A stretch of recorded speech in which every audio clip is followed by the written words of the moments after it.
All right, welcome to the Real Cheetah Project. We are back for another episode, and we are back for Comic Book Wednesday. Sorry I wasn't around for Comic Book Wednesday last week. So that being the case, I got a lot to catch up on. That's why we're coming up so late, 10:02 p.m. in Central Time. A lot from the Dub, a lot from 316. So sorry about that, but I had a lot of books to read and had a whole bunch of other stuff I had to do before I could pop on here. So hopefully I can still deliver value at this point in the night. And I'm gonna make this a quick one. So there was a preview book that came out this week.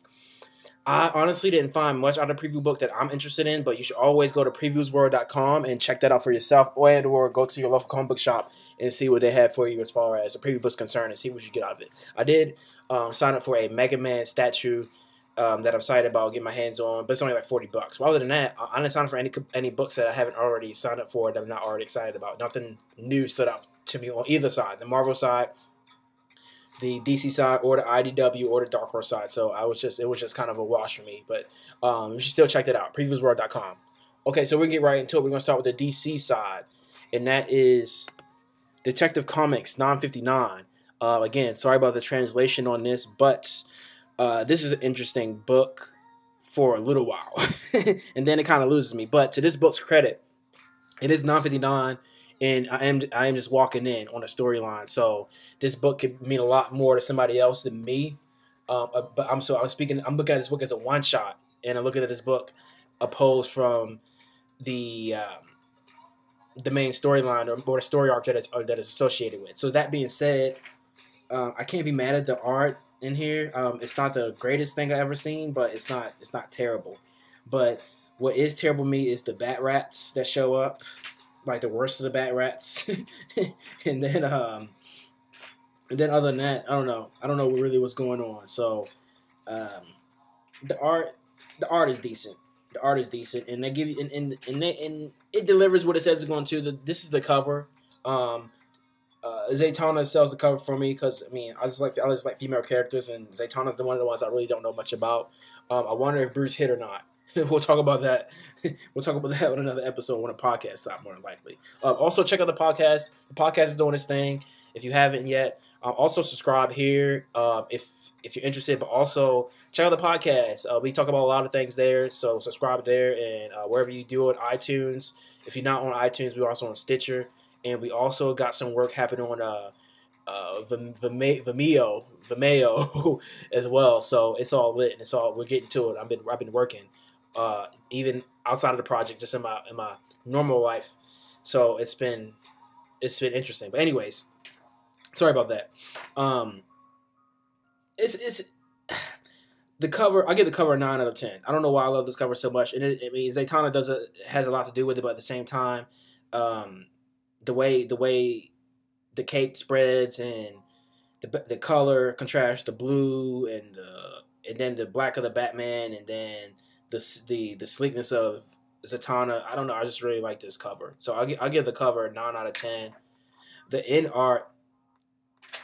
in book art, I honestly, that's a 7 out of 10 for me. And the story is a 6 or 7 out of 10 for me. And that's my fault because I'm not in this story arc. I just saw the cover and I wanted it.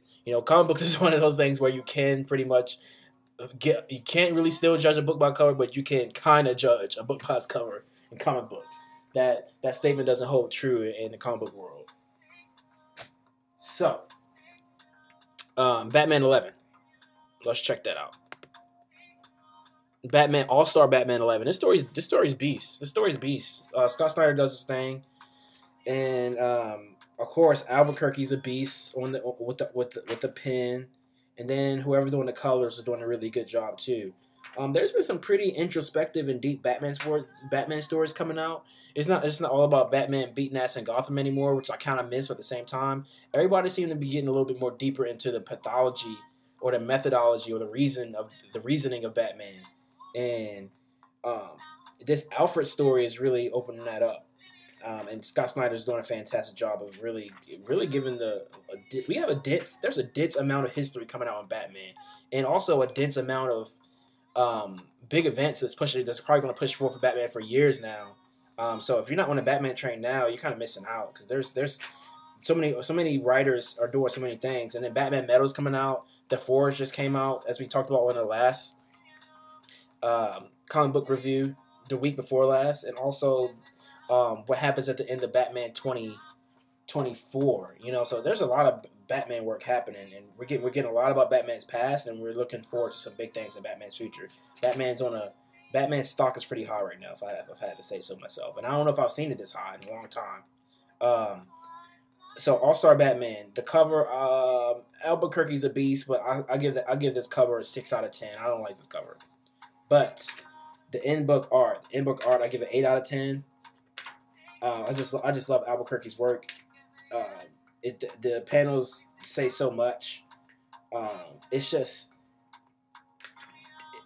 the art is just not as sharp as I like it. It's just a preference thing. So I mean, I could easily get this art 9 out of 10 though too. So I probably will do that. 9 out of 10 on the art. Albuquerque does his thing, and also the colors are really good. And it's just another introspective, deep story on Batman's history through the eyes of Alfred. So I would definitely check that out if you're interested. Alrighty, so holler at your local comic book shop and see what's up with that. Batman 11, Batman All-Star Batman 11. That's the biz on that. Okay. Pushing forward. Let's see. I think the next book I read was Teen Titans 9. I wanted to pick up Teen Titans 9 just because I like the cover. You know, I kind of did my thing at the comic book shop today. I mean, I didn't buy any variants or anything, but sorry, that's Super Sons. I didn't buy any variant or anything like that, but sorry about the translation on this cover. This cover is way more beast than this. I really don't know how to make it better than that. I don't know what that is. I apologize, but this cover is beast. And we'll get to this on the podcast side soon, but I can let the cat out the bag right now. Damian's my favorite Robin, and before Damian even showed up, I would have to say Tim Drake was my favorite Robin, but Damian snatched that from him. Damian's my favorite Robin, and Damian's came in and just started, you know, bossing and beasting on a Teen Titans squad, and nobody really likes it, you know, because Damian's kind of an asshole. Damian's a brat, but you got to respect him because he's good at what he does still, you know, and Damian just is just rubbing people the wrong way, rubbing the whole Teen Titans squad the wrong way. And he's just talking a bunch of shit and being a little dickhead. It's pretty funny for the most part. But then this book, the story in this book or the dialogue in this book is up and down. Really not in love with the art. I'll give the art an 8 out of 10 at best. Maybe a 7 out of 10 if I wanted to be a dick, but I'm not. So I'll give it an 8 out of 10. But the story, man, I don't know. The story is a 6 out of 10 at best. And but the cover, the cover is easily 9 out of 10. The cover might even be a 10 out of 10. And I'm not sure who did the cover. The artist on this is his last name is Pham. And I'm not sure if that's still his cover or not, but more likely it is. But it's the cover is good work. I would try to Google this Teen Titans 9 so you can see a better visual of the cover than what is showing right now. I apologize about that. There's nothing I can do about that at the moment. It's frustrating me looking at it that you can't see what I'm seeing when I'm holding this book in my hand. But anyways, pushing forward. Super Sons 5. Super Sons 5 is one of the better books that we have this week. Really love what Super Sons is doing. Always have. Even though this book is kind of like a filler book, it's a transition book from the last story arc probably to the next story arc. It's still interesting. The repartee or whatever you want to call it, the back and forth between Superboy and Robin, and the dynamic and the relationship they're building. And plus, man, I just like the art. Now, this art is, like I said, I think the pen is taking a little bit of a step back, just because they're probably building up for their next big push here. So the pen is it's inconsistent in here, but still, the dialogue and the action makes up for it. There's enough of both of those things to satisfy, and man, it's just a good time in Batman history. I don't know what's happening with Superman because we really don't fuck with Superman like that. Ever since John Romita left Superman, and ever since Tony Daniel left Superman, I've been off Superman. The last I was on Superman was when Ramita was on Superman, and that was way back in the 52, Superman 38 or some shit like that. You know, with Ulysses. So, you know, that was the last Superman I was on. But I'm hearing some good things about Superman, and I might poke my nose in Superman one of these days and see what's happening. But moving on. Super Sons number 5. I'll give the cover a 9 out of 10. The end book art, I give an 8 out of 10, just because the story and the action makes it better than what it is. Alrighty, so there you have it. Super Sons 5. Super Sons ain't going nowhere. Super Sons is gonna stick around for a while. We've been talking about Super Sons since the beginning of Comic Book Wednesdays, and Super Sons is gonna stick around for a while. Some things haven't. So, Batman 25. Let's talk about Batman 25. Batman 25 is really, really interesting. The cover, I'll show you the cover real quick. The cover is beast to me. I really like this cover. And if you read this book, you understand what the cover means. But even just objectively, I think the cover's dope. So I'm not here to spoil books, but pretty much the Riddler is sick of Joker shit. and he pulls up on Joker's like, yo, either we take Batman out together, or you stop being on some fuck shit, you know, and so you either help me take out Batman, or I'm gonna take Batman out myself, and then you can be looking lonely and shit, you know. And the Joker really didn't like that, so then he tried to do something about it, and now we have a whole thing between the Joker and the Riddler that apparently is really gonna send Gotham even more ratchet than it already is. Who the fuck would ever want to live in Gotham? I don't care what Bruce says about how how cute Gotham is. Like, who the fuck would want to do that? I was Googling one thing, and it said that Gotham is one of the best cities in the country as far as its niceness to cost of living ratio. Like, the amount of nice shit you can get for a medium amount of money is one of the highest in the whole fictional country. So, and a lot of people live there because the cost of living is so low, and then but still kind of nice shit and really historic shit to invest your money in. But what does the fuck does that mean when you got the Joker and the Riddler beefing with each other, you know, or just the Joker out being on some crazy tangent to begin with, and then or this fuckhead and this fuckhead and this fuckhead, you know, like the Red Hood gang, or the Penguins gang, or the Falcone's gang. Like, man, like who the fuck wants to deal with all that? You know, like, seriously, like a city that you would actually need a Batman. Who the fuck would want to live in a city that would actually need a Batman? You know, like, anyways, but that's all fiction, you know. So, anyways, to jump back into it in a more digestible way, to actually participate. Riddler and Joker are done fucking. They were fucking around with each other, trying to one up each other, or whatever kind of beef they got going on has just been, the lines have been drawn, and who knows what that's going to mean going forward. And after what Batman did in Batman 20, at the end of Batman 24, Batman is talking to somebody very special in his life, and he's just like, you know what? These fuckers out here don't know what's up. You know, like, and I think he's telling this person the story of what happened when Joker and the Riddler was beefing. And he's like, this shit gets deep. and he's confessing what happened during that time. So it's gonna be pretty interesting. So as it seems, it's gonna be built up as some kind of flashback. But again, just a whole nother spoonful of Batman history that we're getting here. So, in either way, Batman history or prehistory, I don't know, whatever you want to call it, but it's legit. So, Batman 25, cover 9 out of 10, maybe a 9.5 out of 10. In book art, that's probably the one thing where this book kind of falls on his face, in my opinion. The art seems to be a little try-hardish to me. So I'll give the art an 8 out of 10. It's not terrible. Just like I said, it just seems to be a little try-hardish. But what they do a good job of, and also with Batman 925, Zatanna with the Zatanna cover and all that.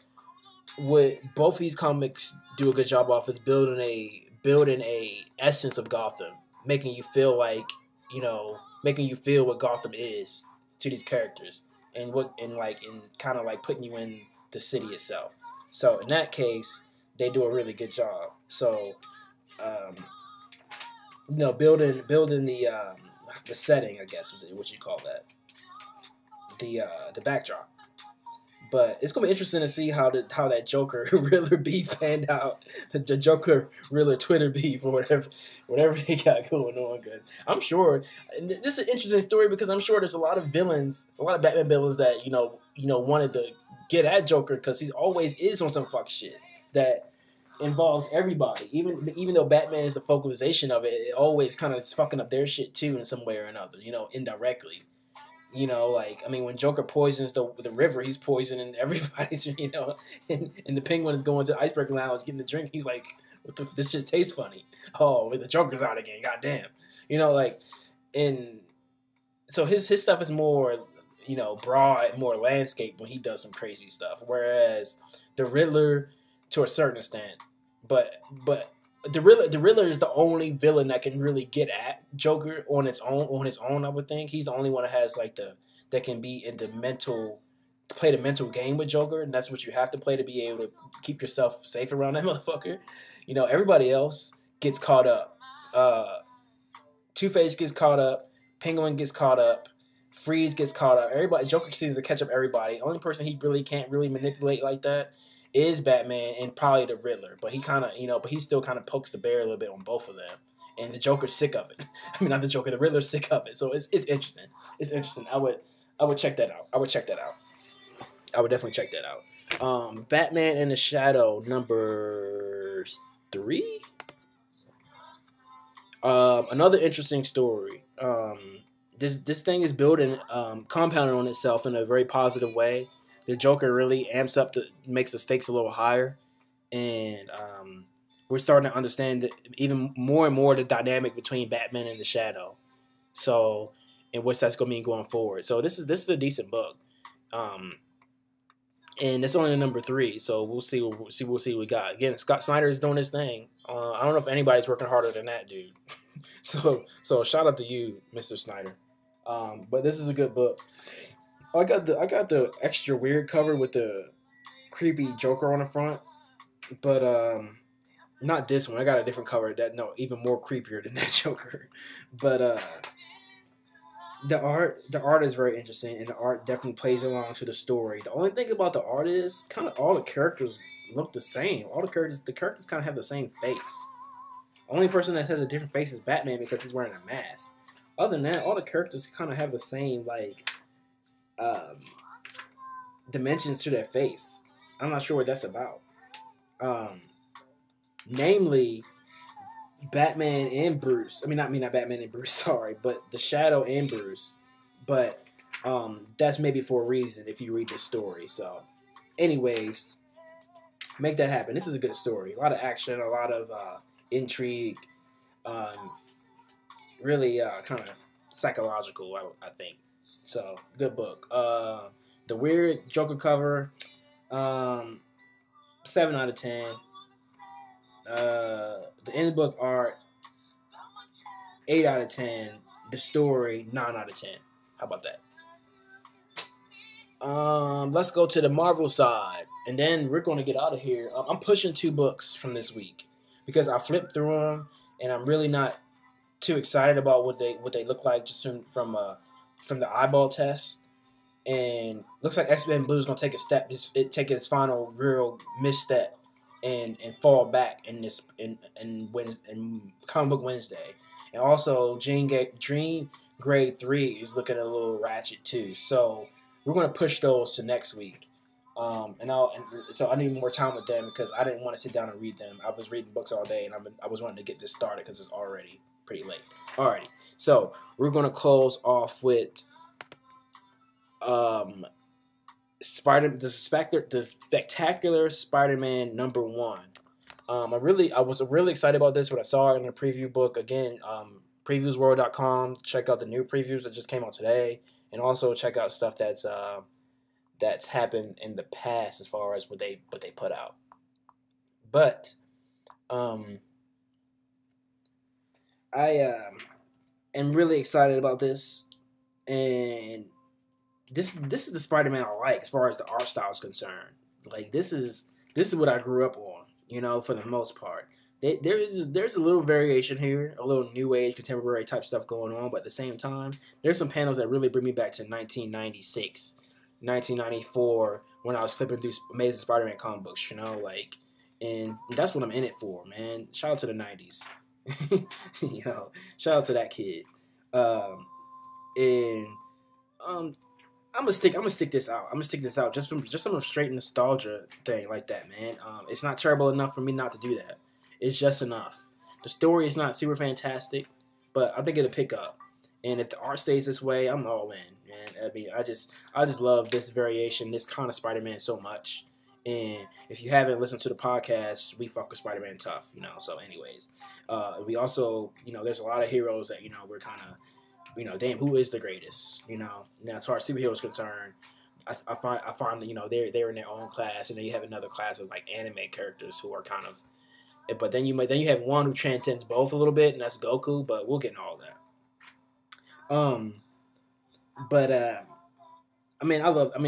The cover is a little lazy.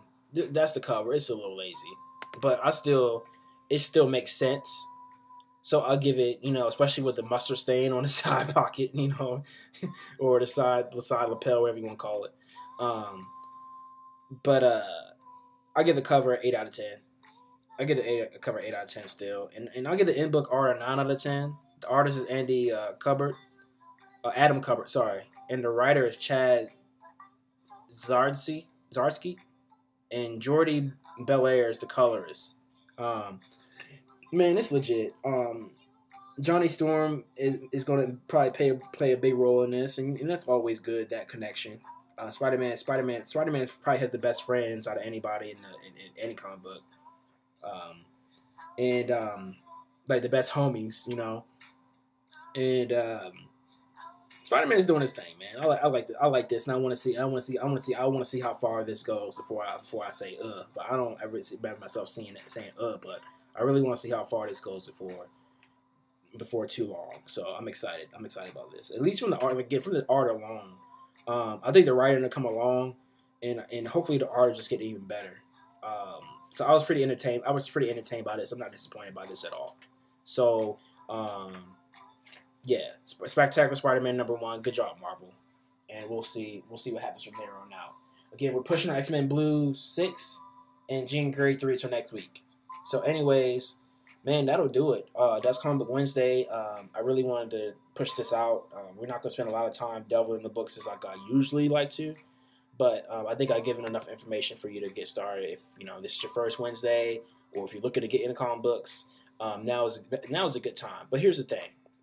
Here's the thing about that. And this is why I didn't really go through really pushing myself to find something new in the previous book, is because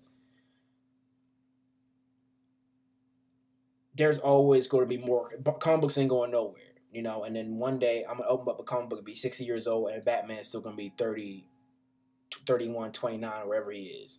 And I say that to say is that, that's going to be an ongoing thing. So you have to be real selective in what you're looking at. So stick with what you like, and then slowly branch out. You can't buy all the comic books, and I wouldn't suggest doing that. And say no sometimes. Don't pick up everything, because there's always going to be new stuff coming out. And it's like, again, so when Batman's still be 30 one day, and I'm going to be 60 one day. The comic books is not going to stop, because I get old. And a lot of comic books can come between now and then. I'm only 29, so I gotta be selective in how many and what kind. So that's what all this is about, to really kind of direct somebody and what they might like and what they might not like. Um, so they're not in the comic book shop looking all confused if they really want to get into it. Because comic books are good to get into. I mean, they're fun, and it's a lot of good stuff to sink your teeth into. But at the same time, you can get stuck in the wrong direction and be wasting your time. And that's all we have is time. It's time. No, sorry, it's God, time, family, and then money, in that order. you know, and it sucks because money is really important too at the same time. So, but you don't want to be spending your money on stuff that you're not getting any value out of. So, let me absorb that for you. Don't go in comic book shop picking up stuff that you have no idea about. So because you might be disappointed. But anyways, that's my spiel on all that. Please take care of yourselves. I got hit up a rosary for too long. I haven't done that today yet. I really need to pick up on my road work, but it's a process, and again, it's gonna take time. So check out the AMV if you haven't. With Shishomaru, and also we have a bunch of AMVs up on the Vimeo side as well. That's the underground of the project, and then we got more stuff coming with Vegeta. We're halfway through Vegeta. More stuff on the podcast. Podcast drops every Friday. Sometimes now it's so much anymore every Tuesday, but I'm still working out whether or not I'm gonna do Tuesdays straight up. But I've been jumping on Tuesdays too. So we're getting to it. Just trying to deliver value and help somebody out here, man, and have a little bit of fun and do it stylish and at the same time, and grow as a man and figure out what this manhood thing's all about, and walk in the path of joy and serenity. And it's tough though when you're watching red carpet events and watching all these commercials and seeing all these basketball players sign for all this money for not really for just playing a game. I know they work hard, but still it's hard being a normal person. It's hard dealing with normal stuff and seeing all these people, and I'm sure they had problems too. It's not that they don't, but their problems are different problems. And but in their margin of error is a lot lower regardless, and that's all coming from just being an entertainer. So it's that's not hate. It's just I mean, just keep it 100. It's just it makes it tough, to really stay focused on what you're doing and not want to step outside yourself and not be appreciative of what you have. So anyways, that's a whole different thing. Sorry about that. So we're going to get out of here. The World Cheetah Project. Thank you so much for checking in if you have. And we'll see you next Wednesday, hopefully. I'm pushing forward to Orlando in a few days for the Black Catholic Conference. So maybe something will happen there, maybe not. So if nothing happens, that's why. And then we'll just pick back up the week after.